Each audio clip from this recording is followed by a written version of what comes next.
Nous sommes un groupe de 14 étudiants de l'école centrale de Lille qui travaillons sur les extraits foliaires en collaboration avec l'APEF, l'Association pour la promotion des extraits foliaires. Donc il faut savoir que les extraits foliaires sont faits à base de jus coagulé extraits de feuilles et qui ont des qualités nutritives très importantes. Nous travaillons à deux échelles, 150 kg par heure et 2 tonnes par heure, ce qui revient à l'échelle d'un village.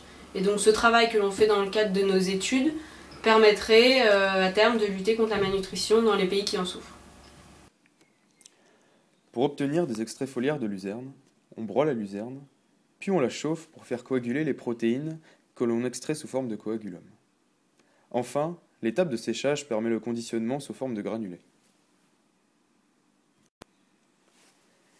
Une partie de l'équipe s'occupe de la conception du broyeur de feuilles, qui sera par la suite usiné. La vis est composée de deux parties. Une première partie qui permet de broyer les feuilles et une deuxième de pressage qui permettra une séparation entre la partie solide, appelée tourteau, qui comporte des fibres non digestibles, et le jus protéiné.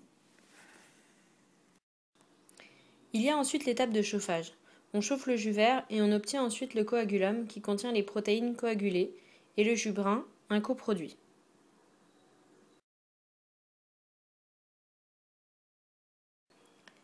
Avant de sécher le coagulum, un pressage est nécessaire pour diminuer le taux d'humidité. Ici, le pressage se fait avec une presse hydraulique.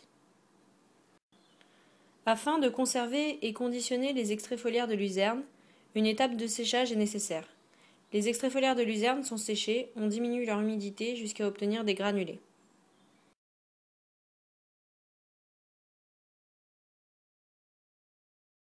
Donc avec la luzerne aujourd'hui, on a un process industriel qui permet d'obtenir ce qu'on appelle un concentré foliaire, qui est en général disponible sous forme d'une semoule, d'une poudre relativement fine.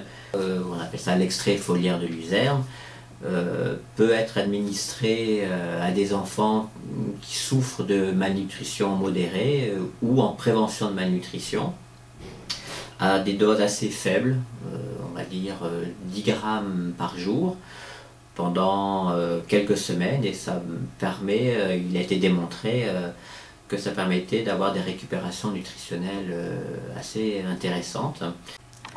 Je pense qu'une des originalités du projet, et puis c'est en tout cas qui me tient le plus à cœur, c'est de montrer sur ce genre de projet la complémentarité de l'université au sens large, incluant l'école centrale, dans la participation à la réalisation de ce projet.